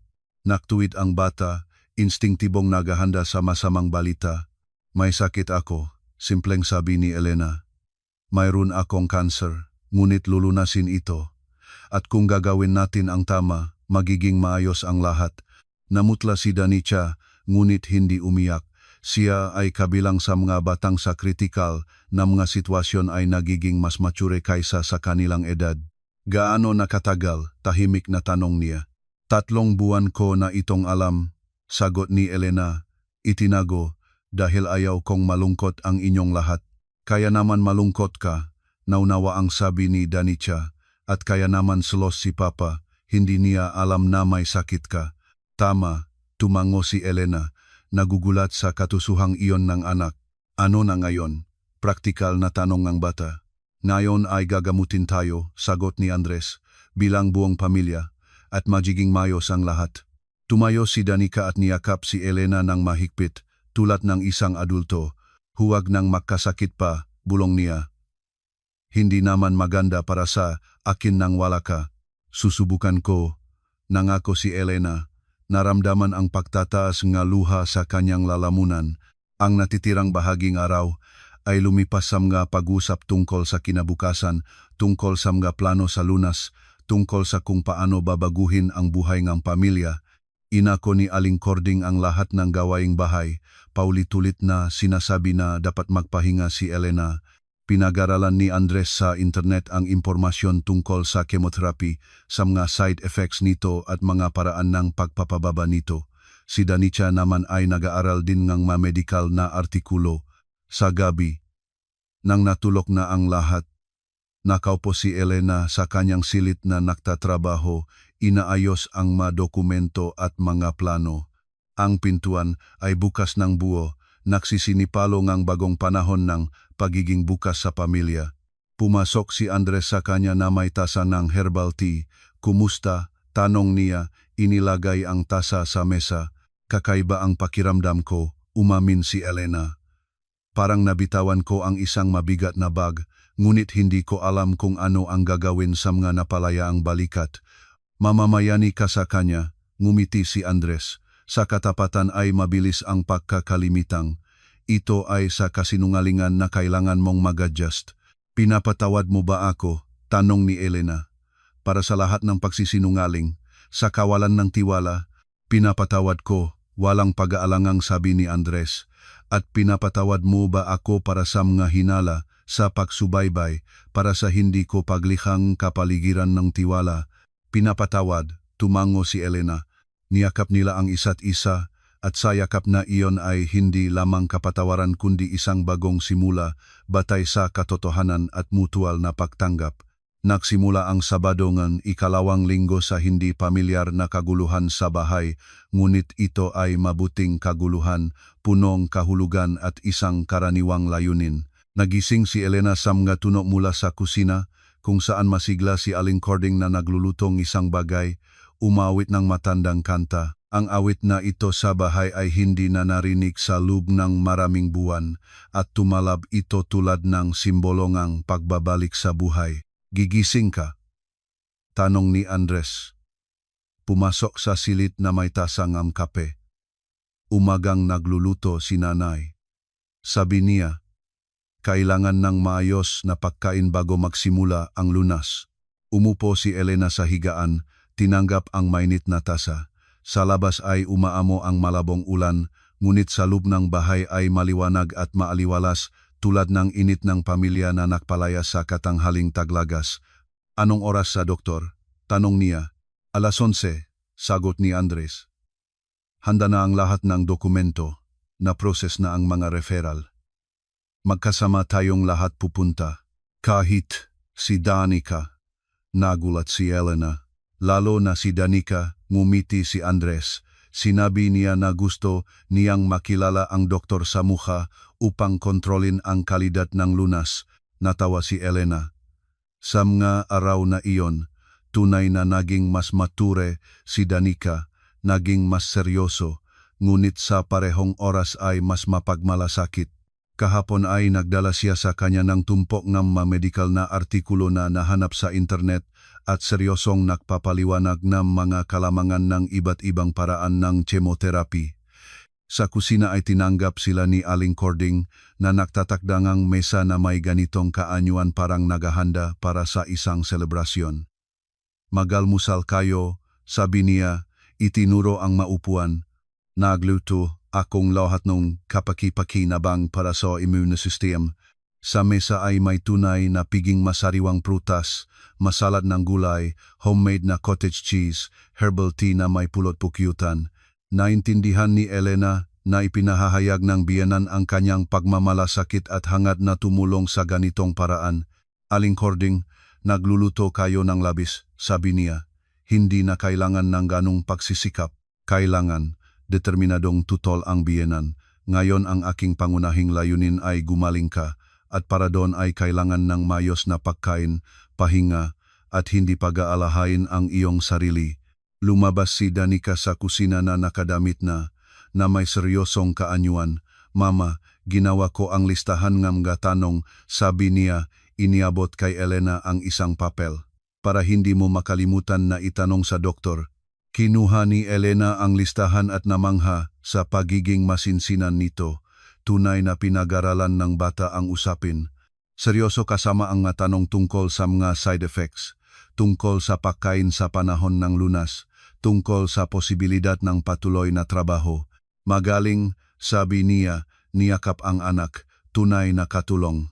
Gusto kong malaman ang lahat, paliwanag ni Danica, upang makatulong ng tama. Ang biyahe sa ospital ay naging unang makasamang gawain ng binagong pamilya. Maingat na nagmaneho si Andres. Si Aling Cording ay nakaupo sa tabi ni Elena sa likod na upuan, hawa ang kanyang kamay. At inaaralan ni Danica ang medical na car, nagtatanong ng makatanungang nagpapalinaw. Mayos ba ang operasyon? Tanong nege bata. Napakayos, sagot ni Elena. Sinabing kirurko na ganap na naalis ang lahat. Kaya ang chemotherapy ay isang siguro lamang, rasonado ni Danica, upang matiyak na lahat ng masamang selula ay mapatay. Humanga si Elena sa kagaan ng paharap ng anak sa mga medikal na termino. Mabilis na nag-a-adapt ang mga teenager sa bagong realidad at malinaw na nagpasya si Danica na maging eksperto sa mga usaping oncology. Tinanggap sila ng sentro ng kanser ng modernong disenyo at magili na kawani. Ang doktor, si Dr. Reyes, isang lalaki sa gitna ng gulang na may matalinong na mata at mahinahong na kamay ng isang kirurko ay nagpakita na may mataas na dedikasyon. Kumusta ang pakiramdam? Tanong niya, inaaralan ang mabagong pagsusuri ni Elena. Mayos, tapat na sagot niya. Matapos ang operasyon ay ganap na nakapagpahinga na ako. Napakagaling, tangong doktor. Kung gayon ay maari tayong magsimula ng chemotherapy sa susunod na linggo. Ang kurso ay aabutin ng 4 na buwan, mga prosedura bawat 3 linggo. Sumilong si Andres sa harapan. Doktor, gaano ba ito kahirap? Tanong niya. Ano ang ating inaasahan? Magiging mahirap kung tutusin, sagot ng doktor. Makakaroon ng panghihina, pagduduwal, posibleng paglalagas ng buhok. Ngunit lahat ng ito ay pansamantala at kontrolado. Itinaas ni Danica ang kamay tulad ng sa klase. Maari ba itong bawasan ang mga side effects? Tanong niya, tumingin sa kanyang listahan. Ngumiti ang doktor sa seryosidad ng bata. Maari at dapat, sagot niya. Ang tamang pagkain, regularong schedule. Suporta nga, mamahal sa buhay. Samantala, nakikita ko na napakaganda ng inyong suporta. Lahat tayo ay tutulong, nangako si Aling Cording, anumang kailangan. Matapos ang pagbisita sa doktor, nagtungo ang pamilya sa bahay na may malinaw na plano nga aksyon at bagong pagunawa sa kung ano ang naghihintay sa kanila. Sa loob ni kotse ay namamayani ang espesyal na atmosfera ni determinasyon na halo-halong pagkabahala. Natatakot ka ba? Tanong ni Andres nang huminto sila sa semaforo. O, umamin si Elena, ngunit hindi tulad ng dati. Nang nagisa ako sa aking matakot, mas malala ang takot. Ngayon ay wala ka ng magisa, sabi ni Aling Cording. Ngayon ay apat na kami kontra sa sakit. Sa bahay ay nagsimula ang mga paghahanda para sa bagong yugto en gibuhay. Inayos ni Andres ang silid na nagtatrabaho ni Elena, naglagay na komportableng armchair para sa pahinga at maliit na ref para sa mga gamot. Nag-aaral si Aling Cording ng mga resipe na inire-rekomenda para sa mga pasyente ng kanser. Gumawa si Danica ng schedule ng pamilyang pagbabantay at inilagay ito sa ref. Tingnan mo, sabi ngang bata, ipinapakita ang schedule sa Lunes, Miyerkules at Biyernes, kasama ko ka, sa Martes at Huwebes, si Lola, ang Sabado at Linggo ay para kay Papa. Kailan kayo mag-aalaga ng inyong sariling magawain? Nag-aalala si Elena. Ito na ang aming magawain, sagot ni Andres. Ang pinakamahalagang gawain sa aming buhay. Sa gabing Sabado, nagtipon ang pamilya sa sala para sa seryosong pag-uusap tungkol sa kinabukasan. Sa mesa ay nakalatag ang mga dokumento tungkol sa lunas, mga pakalkula sa pananalapi, mga plano para sa susunod na mga buwan. Kailangan nating tapat na pag-usapan ang lahat ng mga kahirapan, nagsimula si Andres. Ang pera para sa lunas ay sapat, ngunit kailangan nating magtipid sa iba. Makakatulong ako, nag-aalok si Danica, bilang tutor sa mga batang mag-aral. Magapa para sa iyo, tutol ni Elena. Ang pag-aral ay mas mahalaga. At ibibigay ko ang aking maipon, sabi ni Aling Cording. Lahat hanggang sa huling sentimo. Para saan pa ang pera ko kung may sakit ang manugang ko? Naramdaman ni Elena na paparating na ang maluha. Kamakailan lamang ay hinihinalaan siyang babaeng itong ang pagtataksil at ngayon ay handang ibigay ang lahat ng kanyang ipon. Salamat, sabi niya ng tahimik. Ngunit hindi ko maaring tanggapin ang inyong pera. Maari mo at dapat mo, matibay na sabi ng biyenan. Perang pamilya ito at ginagastos natin ito para sa pangangailangan ng pamilya. At ang iyong negosyo sa pananahi, tanong ni Andres, magpapatuloy ka ba? Habang kaya ko, tango ni Elena. Ang trabaho ay nagpapabaya sa masamang na kaisipan at ang pra ay hindi magiging labis. Kung gayon, tutulong ako, inihayag ni Danica. Matututo ako kung paano maglitrato, namga tapos na piraso, pamahalaan ang social media, tumanggap ng mga order, at ako ay sasagot sa mga tawag sa telepono, nagdagdag si Aling Cording, solid ang aking boses. Maniniwala ang mga kliyente. Tinitingnan ni Elena ang kanyang mamahal sa buhay at hindi makapaniwala sa nangyayari. 1 linggo pa lamang at naramdaman niya ang pag-isa sa kanyang pakikipaglaban at ngayon ay may 1 buong koponan ng suporta siya. Alam ninyo, sabi niya, pinupunas ang ngaluha. Sa tingin ko ay kaya nating lahat ng ito, lahat tayo ng makasama. Siyempre kaya natin, sigurado ang sagot ni Andres, wala tayong ibang pagpipilian. Ang linggo ay lumipas sa tahimik na manggagawaing bahay. Nagtrabaho si Elena sa 1 bagong order, ngunit ngayon ay bukas ang pintuan ng kanyang silit at ang ngamahal sa buhay ay pumapasok, nagtatanong tungkol sa proseso, nag-aalok ng tulong. Maaari ba akong sumubok na maktistis na simpleng tahi? Tanong ni Danica, curious na tinitingnan ang sewing machine. Siyempre, ngumiti si Elena. Umupo, ituturo ko sa iyo. Nakpalipas sila ng buong araw sa crafts at naiintindihan ni Elena na ang trabaho ay nagdudulot ng mas maraming kagalakan kapag maari itong ibahagi sa mga mahal sa buhay. Lumabas na mabilis matutunan si Danica at naalala ni Aling Cording ang mga kasanayang nakuha sa kabataan. Sa aming panahon, lahat ng babae ay natututong pananahi, nagkukuwento ang biyenan, maingat na hinuhugasan ang gilit ng tela, imposible ng iba. Walang yaring damit sa mga tindahan. Turuan ninyo akong magburda, hiling ni Danica. Gusto kong gumawa ng maganda para sa mama. Nakinig si Elena sa kanilang pag-usap at nag-iisip kung gaano kakaiba ang itinuturing ng buhay. Ang sakit, na mukhang kasakunaan ay nakdala sa katotohanan na naging mas malapit ang pamilya kaysa dati. Nawala ang malihim at kawalan ng tiwala, pinalitan ng pagiging bukas at mutual na suporta. Sa gabing linggo, biglang dumating ang mabisita sa bahay. Una ay dumating si Manang Luching, ang kapitbahay, na may kaldero ng kanyang luto. Narinig ko na may sakit si Elena, sabi niya, inilagay ang kaldero sa mesa. Naglutong tinolang manok, ang pinakakapaki-pakinabang para sa pagbabawi. Pagkatapos ay dumating si Isabel, ang nobya na para sa kanya ay nagawa ni Elena ang wedding gown. Nagdala ang bata ng buket ng mabulaklak at kahon ng mahal na bitamina. Hindi ko alam kung paano kayo pasalamatan sa gown, sabi niya ng emosyonal. Napakaganda ng kasalan at nang malaman ko na may sakit kayo, agad na nakpasya na tumulong. Saan ninyo nalaman? Nagulat si Elena. Isinulat ni Danica sa social media, paliwanag ng batang babae, nakakaantik na kwento tungkol sa inyong pamilya at pakikipaglaban sa sakit. Marami sa inyong nga kliyente ang gustong tumulong.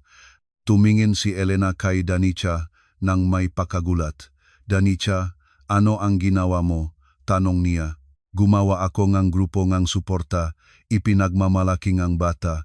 Kwento ko kung gaano kayo kagaling na mananahi at kung gaano kahalaga na gumaling kayo. 10 taon na ang nag-aalok ng tulong. Ngunit hindi naman tayo humiling. Nalito si Elena. Hindi tayo humiling, ngumiti ni Danica.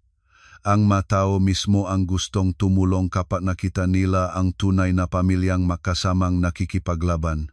Sa gabi, nang umalis na ang mabisita at ang bahay ay napuno ngamoy ng madinalang pagkain, naktipon muli ang pamilya.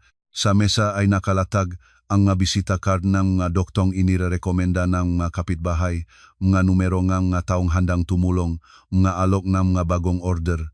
Nakikita mo, sabi ni Andres, niyakap ang asawa, hindi tayo nag-isa sa mundong ito, maraming mabubuting tao ang handang suportahan. O, pumayag si Elena. Dati ay naisip ko na dapat kong harapin ang lahat ng mag-isa at lumabas na ang pagtanggap ng tulong ay mahalagang kasanayan din pala. Binubuo ni Aling Cording ang tsaa sa gabi at ang kanyang makilos ay mahinahon. Tiwala, sa mga araw na iyon ay tila bumata siya, nakakuhang bagong kahulugan ng buhay sa pag-aalaga ng pamilya. Bukas ay magsisimula ang bagong linggo. Sabi niya, pinagbuhusan ng tsaa ang mga tasa at salalubungin natin ito ng may lakas. Tumango si Elena. Anda tayo. Sa gabing linggo, nahanap ni Andres ang asawa sa balkonahe, nakaupo na may tasang tsaa at tinitingnan ang lungsod. Tungkol saan ka nag-isip? Tanong niya, umupo sa tabi niya. Tungkol sa katotohanan na hindi naman ganun kasinda kung paano ko naisip ito noong una, sagot ni Elena. Nang malaman ko ang diagnosis, parang natapos na ang buhay ko. At lumabas na nagsisimula, palamang pala ito ng muli. Sa anong kahulugan? Nagtanong si Andres. Sa literal na kahulugan, ngumiti si Elena. Dati ay namumuhay tayo tulad ng magkakasama sa isang boarding house, bawat isa ng mag-isa, kasama ang sariling mga lihim at mga problema. Ngayon ay tunay na pamilya na tayo. Hinawakan ni Andres ang kanyang kamay. Kahiya-hiya na kinailangan ng sakit para maunawaan natin ito, sabi niya. Huwag na, tutol ni Elena. Lahat ng bagay ay nangyayari ng nasa oras nito. Marahil ay hindi pa tayo nun handa sa ganitong pagiging malapit. Nakaupo sila sa katahimikan, nakikinig sa mga tunog ng lungsod sa gabi. Sa hinaharap ay nahihintay ang mga buwan ng lunas, mga kahirapan, mga pagsubok. Ngunit ngayon ay alam ni Elena na hindi siya nag-iisa sa paglaban na ito. At alam mo ba? Sabi niya biglang, wala na akong takot sa kinabukasan. Bakit? Tanong ni Andres. Dahil ngayon ay alam ko na sa anumang sitwasyon ay nariyan kayo, sagot ni Elena. At kapag may nagmamalasakit na pamilya, kayang tao ang anumang bagay. Nagsimula ang Lunes ng ikatlong linggo ngang isang bagong kabanata sa buhay ng pamilya. Pumunta si Elena sa unang sesyon ng chemotherapy at inihatid nila siya ng lahat parang para sa isang mahalagang okasyon. Nahanda si Aling Cording ng espesyal na almusal. Gumawa si Danikang card na may mga pagbating tagumpay. Nagpahinga si Andres upang nariyan siya. Handa ka na ba? Tanong niya nang bumaba sila sa ospital. Handa na? Matibay na sagot ni Elena. Nagsisimula na tayong bagong buhay. At nang pumasok sila sa gusali, hawak kamay, naramdaman ni Elena ang hindi takot kundi pag-asa. Sa hinaharap ay mayroon ng mga kahirapan, ngunit ngayon ay alam niya na malalampasan niya ang maito ng hindi nag-iisa. Mayroon siyang pamilya na dumaan sa pagsubok ng kawalan tiwala at naging mas matatag pa. Ang hinaharap ay hindi na madilim at hindi tiyak. Maliwanag ito dahil doon ay mayroon ng pagmamahal, suporta at pananampalataya na sama-sama nilang kaya ang anumang problema. Ito ang pinakamahalaga gamot na hindi nabibili sa botika ngunit nagpapagaling ng kaluluwa at nagbibigay ng lakas para sa pakikipaglaban. Natuto ang pamilya ang pinakamahalaga ang tiwala. At ang tiwalang ito ay naging pundasyon ng bago, mas matibay at tapat na buhay kung saan walang lugar ang malihim ngunit mayroon para sa pagmamahal, pagunawa at mutual na suporta sa anumang kalagayan. Naintindihan nila na ang tunay na lakas ng pamilya ay hindi nasa kawalan ng mga problema, kundi sa kakayahang harapin ang mga problemang ito ng makasama ng tapat at bukas. Magkomento ng malaya, ang inyong nga salita ay nagpapainit ng puso. Ang tulad at pag-subscribe ay inyong suporta. Magandang araw at hanggang sa mga bagong kwento.